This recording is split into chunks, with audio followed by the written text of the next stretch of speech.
राधे राधे महाराज जी। महाराज जी, क्या हम साक्षात प्रभु जी से बात कर सकते हैं? कर सकते हैं, वो है, उनसे बात कर सकते हैं। पर जैसे हम अपने भारत के प्रधानमंत्री से अभी बात नहीं कर सकते, उसके लिए हमको प्रोसेस करना पड़ेगा। तो एक भारत के प्रधानमंत्री से आप सहज नहीं मिल सकते, तो अनंत ब्रह्मांडों के स्वामी से, अनंत ब्रह्मांडों का स्वामी हर कण में है, तो यहां भी है, हर समय है तो इस समय भी है, सब रूपों में है, वो सब रूपों में है। बस हमको ये बात जान करके उनका जब भजन करेंगे और जितना हम तन्मय होते जाएंगे, मेरे प्रभु मेरे प्रभु मेरे कृष्ण मेरे तो गिरधर गोपाल दूसरो न कोई, तो बातचीत हो जाएगी। अभी दूसरा बहुत कुछ है, इसलिए बातचीत नहीं हो पाएगी। और उनको किसी प्रोसेस की जरूरत नहीं।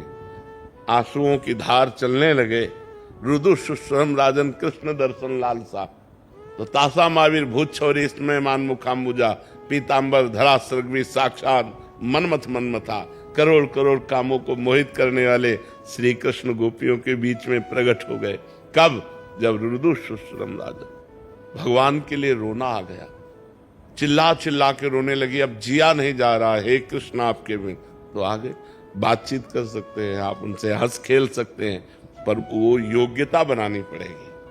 हमको सारे संबंध छोड़ने पड़ेंगे, दूसरों न कोई। और ये बहुत कठिन है, ये बहुत कठिन है। ये कह देना सरल है, मेरे तो गिरधर गोपाल, लेकिन ये कह देना बहुत कठिन है कि दूसरों न कोई। ये बात आ जाए ना, दूसरों न कोई, तो बातचीत कर सकते हैं। उनका फोन नंबर है रोना। कबीरा हंसना छोड़ दे, रोने से कर प्रीति, बिन रोए किन पाइया प्रेम प्यारा में। जब हृदय विकल हो जाता है प्रभु के लिए, तो हृदय में ही है, वो प्रकट हो जाते हैं। और जब तक कहीं हम संतोष कर रहे हैं, मतलब किसी भोग में, किसी वस्तु व्यक्ति स्थान में, वो अंतर्यामी, वो सब जान। जब उनको लगा मेरे सिवा इसका कोई नहीं, अब मेरे बिना ये जी नहीं सकता, तो बस भगवान मिल जाते हैं। यही कह जाते हैं ना कि कलयुग में साक्षात भगवान नहीं दिख सकते। नहीं, कैसे? किसने कहा? कहीं पढ़ा। साक्षात भगवान कितने हजारों को दर्शन दिए। हम लोग बिना भगवान के जी रहे हैं क्या? है? बोलते किसी रूप में आ जाएंगे, पर साक्षात ही। क्यों साक्षात? उनको शर्म लगती है क्या आने में? क्यों नहीं आएंगे साक्षात? वो वही लोग हैं जिनको निराशा हाथ लगी है, वो ऐसे लोग बोल रहे हैं जो भोगों में फंसे हुए हैं। नहीं तो भगवान साक्षात हैं, और भगवान के बिना हम लोग ऐसे थोड़ी जी रहे, ऐसे हवा खा के थोड़ी जी रहे। उनके बिना जी सकते हैं, है? तो फिर हमारा जब कोई है नहीं जीवन में, बचपन से लेके अभी तक, तो हम केवल बातों में जी रहे हैं क्या? हमारा जीवन केवल बातों से है क्या? फिर तो हम स्पष्ट कह देते, स्पष्ट माइक से कह देते, लेकिन नहीं। भगवान जिस रूप में चाहो, जैसे भाव से चाहो, बस उनके सिवा कुछ और चाहो मत। जा ही न चाही कबहु कछु, तुम सन सहेज सने, तो बसो निरंतर तासुर सो राउर निज के। आपने चाहा तो यहां आ गई ना, तो आप चाह करो, भगवान मिल जाएंगे। पर और चाहे सब मिट जाए, केवल एक चाह रह जाए कि बस श्री कृष्ण के सिवा और कुछ नहीं। ऐसा कहां हो पाता है? श्री कृष्ण ना मिले और हमारा भोजन पानी सब अच्छे से चल रहा है, तो ये प्रेम नहीं।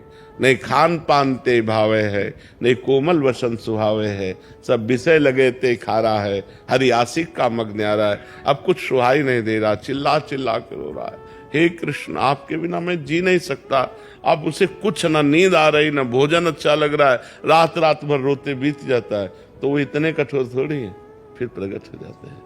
नहीं तो पर्दे में रहते हैं वो, सबके हृदय में माया का पर्दा डाल करके त्रिगुण माया का वो रहते हैं।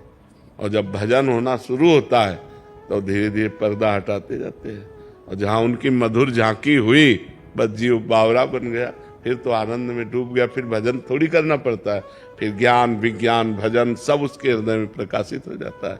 महाराज जी, आप कह रहे हैं कि आपके विचारों से यूट्यूब के माध्यम से अवगत हुआ, आपकी अव्यभिचारिणी भक्ति से आकृष्ट हुआ और आपके दर्शन के लिए आ गया। महाराज जी कह रहे हैं कि गीता प्रवचन नियमित सुनता हूँ, गीता पारायण और अभ्यास भी करता हूँ। महाराज जी भगवान कहते हैं कि मया आसक्ता मनः। महाराज जी ऐसी आसक्ति, बस यही सबसे जोर का शब्द है, सबसे जोर का सही है। मैया आसक्त मना पार्थ, मैया आसक्त, मेरे में आसक्त हो जाना।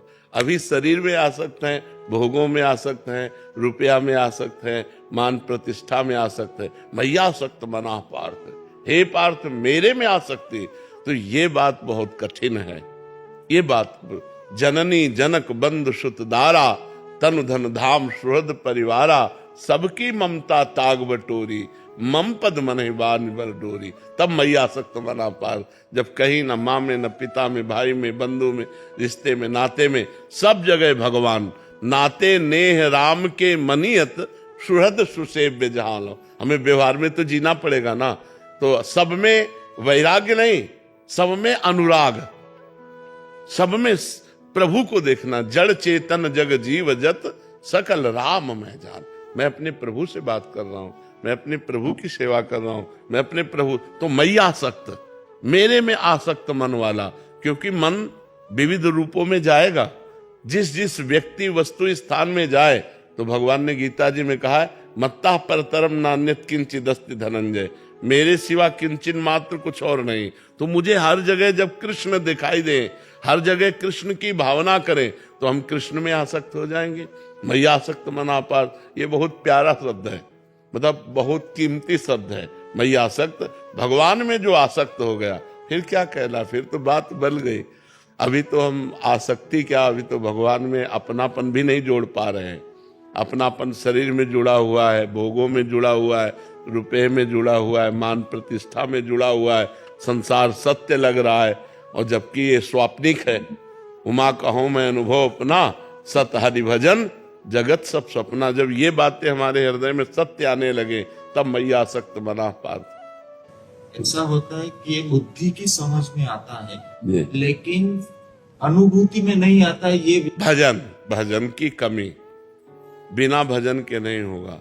साधन को हरि भजन है, कै सत्संग सहाय। खूब नाम जप करो तो अनुभूति होने लगेगी। पढ़ने लिखने से हम उस बात का ज्ञान प्राप्त करते हैं, लेकिन अनुभव नहीं। अनुभव भजन से होता है। जैसे उपनिषद आदेश करता है, नायमात्मा प्रवचनेन लभ्या न मेधया न बहुना श्रुतेन। आत्मबोध बहुत प्रवचन करने वाले को नहीं प्राप्त होता। आत्मबोध बहुत प्रवचन सुनने वाले को प्राप्त नहीं होता। आत्मबोध बहुत बुद्धिमान को प्राप्त नहीं होता। जो आत्मा का वर्ण करता है वही आत्मबोध प्राप्त करता है। तो नाम जप करो, भगवान का जितना भजन करोगे, बिना भजन के स्थिति नहीं आएगी। जैसे आप बहुत प्रवीण बुद्धि के हो तो आप वेदांत याद कर सकते हो, गीता याद कर सकते हो, लेकिन अनुभूति नहीं होगी आपको। अनुभूति भजन से होगी। जितना भजन करोगे उतने अनुभूति होगी। इसलिए भजन पर चित्त लगाओ। अनन्य चेता सततम यो माम स्मृत नित्य सा, तस्याहम सुलभा पार्थ नित्य युक्तस्य योगिना। जो निरंतर मेरा भजन करता है, भगवान आदेश करते हैं, अनन्य चेता सततम यो माम स्मरते। जो अनन्य चित्त से मेरा निरंतर चिंतन करता रहता है, भगवान कहते हैं मैं सुलभ हूं, मैं उसको सुलभ प्राप्त हो जाता हूं। पर है कठिन अनन्य चिंतन। कहीं स्त्री का चिंतन, कहीं धन का चिंतन, कहीं ये चिंतन, कहीं वो भोग, कहीं ये संबंध, कहीं वो राग, कहीं द्वेष। बस ये इसी में विचरता रहता है मन। भगवान के अनन्य चिंतन में कहाँ लगता है। अब सब जगह से हटा कर बार बार इसे भगवान में लगाया जाए तो भगवान में आसक्त हो जाए। मैया आसक्त मना पार। गुरुदेव भगवान, जब भी कभी मंदिरों में उत्सव होता है तो ज्यादातर बर्तन टेंट हाउस से आते हैं। उन बर्तनों में नॉन वेज भी बना होता है और वहीं बर्तनों में प्रसाद बन के भोग लगता है। ऐसे में प्रसाद अगर वैसे मतलब हम वृंदावन की बात कर रहे हैं, बाहर की तो बात हमें ज्यादा ज्ञान है नहीं। यहाँ सब पर्सनल होता है। जैसे राधा वल्लभ जी तो पर्सनल, चाहे लाखों लोगों का भोजन हो, पर्सनल। वहां सब, वहां रसोई में किसी का पात्र भी प्रवेश नहीं करेगा। बिहारी जी पर्सनल, राधा रमण जी पर्सनल। हाँ, जनरल गांव गली की बात हम नहीं कहते, बाहर जो जैसे ये धाम या पूरियों से बाहर का जैसे माहौल है, अभी जम्मू में रह रहे हैं तो वहां तो टेंट हाउस से बर्तन आते हैं, तो उसमें नॉन वेज भी बना नहीं होता है। नहीं, तो ऐसे में कोई प्रसाद दे, नहीं पाना चाहिए, नहीं पाना चाहिए। वो प्रसाद हुआ ही नहीं। अभक्ष्य भोजन का कहीं भगवान को भोग लगता है? नहीं। ऐसे अपवित्र पात्रों में बना हुआ भोजन अभक्ष्य होता है। अभक्ष्य भोजन राक्षसी बुद्धि पैदा करता है, आसुरी बुद्धि पैदा करता है। इसीलिए नहीं, ये बिल्कुल नहीं। जिन बर्तनों में प्याज लहसुन बना होता है पहले और बाद में हमने उसको छोड़ दिया, तो वो पात्र भी नहीं, प्याज लहसुन इतना निषेध नहीं है कि जिन पात्रों में प्याज लहसुन बना उन पात्रों का मार्जन करके यदि आपको भोजन बना के दिया जाए, उतना निषेध नहीं। मांस वाले में निषेध है। प्याज लहसुन कोई बुरी चीज नहीं है, आप हमारी बात समझो। जैसे आलू पैदा होता है वैसे प्याज लहसुन पैदा होता है। उसका परिणाम जो है, प्याज लहसुन परिणाम में हमारे अंदर तमोगुण पैदा करता है, बस इतनी बात है। और प्याज लहसुन ऐसा नहीं कि मांस जैसा निषेध हो। मांस में दूसरे के शरीर का छेदन भेदन होकर के वो मांस बनता है, लेकिन प्याज लहसुन तो जैसे आलू है, गाजर है, मूली है, नीचे फल की तरह प्रकट हुआ है, बस वो तमोगुण प्रकट करता, बस, और कोई बात नहीं। ऐसा नहीं कि पाप लगेगा, ऐसा नहीं। प्याज लहसुन तमोगुण प्रकट करता है, इसलिए भजन करने वाले को तमोगुण से रहित होकर सतोगुण तक पहुंचना है, तो उसको निषेध किया गया है कि प्याज लहसुन मत पाना, ये तमोगुण पैदा करता है, तमोगुण उत्पन्न करता है। क्रोध है, निद्रा है, आलस्य है, प्रमाद है, बुरा चिंतन है, ये इसको बढ़ावा देगा, इसलिए इसको रोका गया है। नहीं, ये ऐसा नहीं है कि मतलब इतना निषिद्ध है जैसे मांस निषिद्ध है, ऐसा नहीं। मांस तो जिस पात्र में बना हुआ, उस पात्र में बना हुआ भोजन कदापि नहीं खाना चाहिए। लेकिन जैसे प्याज लहसुन मतलब और वो पात्र मार्जन करके हमें रोटी डाल दे तो पा लेना चाहिए, उसमें कोई नहीं। भगवान को भोग लगा सकते हैं। भगवान की जब भोग लगाने की बात आएगी तब उसे हटा देंगे। हम ये जनरल बोल रहे हैं, जैसे जनरल में लोग है ना, जनरल बोल, लेकिन जब भगवान की सेवा की बात आएगी तो हम उन पात्रों का प्रयोग ही क्यों करेंगे? हम तो पवित्र पात्रों का प्रयोग करके भगवान को भोग लगा के पाएंगे, भगवान का भोग नहीं लगा सकते। लेकिन ऐसे जैसे जनरल में मान लो होटल में है या ऐसे है तो ऐसे पा सकते हैं। जिन होटलों में मांस या जिन रिश्तेदारों के यहाँ मांस बनता है उन पात्रों में हम भोजन ना पाए। राधे राधे महाराज जी। महाराज जी, क्या मनुष्य से प्रारब्ध के कारण गलत कार्य हो जाता है? ईश्वर की निरंतर पूजा अर्चना करने के बाद भी अगर कुछ गलत हो जाए? नहीं नहीं नहीं, प्रारब्ध जो है वो फल है, वो क्रिया के लिए प्रेरित नहीं करता, वो परिणाम के लिए प्रेरित करता है। प्रारब्ध दो कर्मों से बनता है, एक शुभ कर्म, एक अशुभ कर्म। शुभ कर्म कहते हैं पुण्य को, अशुभ कर्म कहते हैं पाप को। वो पूर्व के कर्म से हमारे शरीर का निर्माण होता है और उसमें फिर परिणाम आता है। हम चाहे जितना अच्छा कर्म करें, जब बुरा परिणाम आने को होगा, बुरा प्रारब्ध, वो हमें दुख देगा परिणाम में। हमसे दुख में कर्म नहीं कराएगा, हमसे दुख देगा। और जो दुख देने वाले कर्म होंगे उनको क्रियमाण कहते हैं, उसे प्रारब्ध नहीं कहते। वो आगे फल देंगे। अभी जो हमें फल मिल रहा है वो पूर्व से मिल रहा है। अभी जो क्रिया हो रही वो हमारी बुद्धि से हो रही, वो क्रियमाण है और उसका फल आगे प्राप्त होगा। प्रारब्ध हमसे पाप नहीं कराता, ये नया कर्म है और इसका फल तुम्हें भोगना पड़ेगा। प्रारब्ध था, हमने पढ़ाई बहुत अच्छी की, डिग्री प्राप्त की, लेकिन नौकरी नहीं मिली, ये प्रारब्ध है। प्रारब्ध था, वो बुरा कर्म कर रहा है लेकिन उसे बहुत अच्छा परिणाम मिल रहा है, बड़े सुख मिल रहे हैं, बड़ी उन्नति मिल रही, क्योंकि पूर्व का पुण्य उसका काम कर रहा है। और जब पूर्व का पुण्य खत्म हो जाएगा और वर्तमान का पाप और पीछे का पाप जुड़ेगा तो वो नष्ट हो जाएगा। समझ पा रहे हैं आप? राधे राधे महाराज जी। महाराज जी, आप कह रहे हैं कि आप दोनों भाई शतरंज खेल खेलते हैं, उसमें पहले आपके आदेश हुआ था कि जो भी धनराशि जीते हैं उसे गौ माता का हरा चारा खिला दें। महाराज जी अब कोई भी प्रतियोगिता हम या स्कूल में कोई भी परीक्षा, उससे प्रारंभ में हम पूरा अपने पूज्य गुरुदेव को स्मरण करते हैं, राधा रानी के 28 नामों का जप करते हैं, कृष्णाय वासुदेव मंत्र के साथ ही अपना कार्य आरंभ करते हैं। गुरुदेव आपकी कृपा और राधा रानी के आशीर्वाद से 3 महीनों में हमने बहुत सारी शतरंज जो भी खेली उसमें 45,000 की धनराशि अर्जित किया है। आपसे विनती है कि हमें मार्गदर्शन करें कि आप इस धनराशि को कहाँ लगाएं। अभी अपने पास ही रखे रहो, ठीक है? अभी अपने पास रखे रहो, फिर हम समय से बताएंगे। अभी और एकत्रित करो।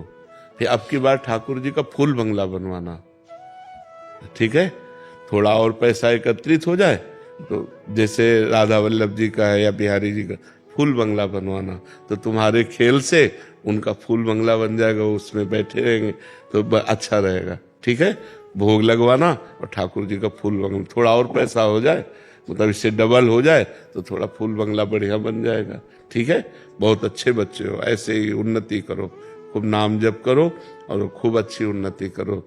जो अपनी लौकिक उन्नति को भगवान के चरणों में समर्पित करता है वो महापुरुष हो जाता है। हाँ, अभी बच्चे हो, देखो इतना धनराशि एकत्रित किया ना खेल करके, और खेल करके जब इतने डबल हो जाए तब फूल बंगला बनवा देना। ठीक है, हाँ, आपकी ठाकुर जी की सेवा कर, गौ सेवा हो गई, अब गोविंद की सेवा कर देना। महाराज जी, मैं इनकी माता हूँ। तो सर इतना पूछना चाहती हूँ, आज की युवा पीढ़ी जिससे गलत आचरणों में बढ़ रही है, मैं चाहती हूँ कि इनकी कोई भी तरीके से वो जो धनराशि है उससे इनकी आध्यात्मिक प्रगति हो। हाँ, और ये सही मार्ग पे चले आगे। ये अपने आप चलेंगे, अपने आप चलेंगे। जिनका मन और जिनका धन अगर भगवान से जुड़ गया, कहीं एक हिस्से में भी जुड़ जाए तो उसका पतन नहीं होता। भगवान ऐसे रक्षा करते हैं, करो सदा तिनके रखवारी, जिम बालक राखे मातारी। ये जो आज की युवा पीढ़ी भ्रष्ट हो रही है, अध्यात्म से नहीं जुड़ी, भगवान से नहीं जुड़ी, शास्त्र स्वाध्याय नहीं करते, संतों की बातें नहीं सुनते, नहीं मानते, तो अब girlfriend, boyfriend, live in relation, व्यसन, बेविचार गिरते चले जा रहे हैं। तो बिना अध्यात्म के बुद्धि पवित्र नहीं होती। और आज का नवयुवक अध्यात्म से जुड़ना कम चाहता है, जुड़ रहे हैं पर कम जुड़ना चाहते हैं, क्योंकि अब व्यभिचार में संयम लगाएगा अध्यात्म, व्यसन में संयम लगा देगा अध्यात्म, और व्यसन व्यभिचार छोड़ना नहीं चाहते। तो बिना गंदे आचरण छोड़े कोई पवित्र कैसे हो सकता है? हमारी समाज कैसे सुखी हो सकती है जब तक गंदे आचरणों का त्याग नहीं करेगी? संयम में जब तक ब्याह न हो तब तक ब्रह्मचर्य से रहो। मित्रता करना पाप नहीं है, आप मित्रता कर लो और बाद में ब्याह करो और फिर गृहस्थी में जाओ, कोई परेशानी नहीं होगी। जैसे 4 होटलों का भोजन खाने वाला एक रसोई का भोजन बराबर नहीं खा सकता, क्योंकि उसकी जबान चंचल हो गई। ऐसे ही रसेंद्री, जनेंद्री सब इंद्रियां हैं। आप ऐसे बढ़ते चले जा रहे हो व्यभिचार करते, फिर आप अपने पति में संतुष्ट नहीं होंगे, फिर आप अपनी पत्नी में संतुष्ट नहीं होंगे, आपकी व्यभिचार प्रवृत्ति गंदी आदत करेगी और फिर एक दूसरे में फिर ऐसी भावनाएं बन जाएंगी कि वो फिर हत्या, हिंसा आदि में उतर जाती है। तो बहुत ये बड़ा दुखद विषय है आज का। हाँ, लेकिन जिनको भगवान से अब जैसे छोटे छोटे बच्चे भगवान से संबंध रखते हैं तो इनके आचरण नहीं बिगड़ेंगे। ये सत्संग सुनेंगे, ये नाम जप करते हैं तो इनकी बुद्धि की रक्षा भगवान करेंगे। हाँ, अब आज का समय बहुत गिरता चला जा रहा है। नौजवान जो नई पीढ़ी है वो गिरता चला जा रहा है। व्यसन और व्यभिचार, इनमें प्रवृत्तियां बिगड़ती चली जा रही हैं। और सत्संग सुने तो परिवर्तन हो जाए। काफी परिवर्तन हो रहा है। जो नौजवान सत्संग सुन रहे हैं वो गंदी बातें छोड़ रहे हैं, आगे बढ़ रहे हैं, लेकिन बहुत कम, मतलब परसेंट में बहुत कम। अगर अध्यात्म को स्वीकार करें तो परसेंट बढ़ सकता है। अध्यात्म को स्वीकार किए बिना शासन किसका? न संत शासन, न गुरु शासन, न शास्त्र शासन, न भगवान का भय, न समाज का भय। मनमानी आचरण हो रहे हैं। तो ये बुद्धि जो भ्रष्ट हो जाती है वो बिना भजन के, बिना भगवान के, बिना शास्त्र के ये बुद्धि पवित्र कैसे होगी? माया के द्वारा तो बुद्धि मलिन होती है, भगवान के द्वारा ही तो बुद्धि पवित्र होती है।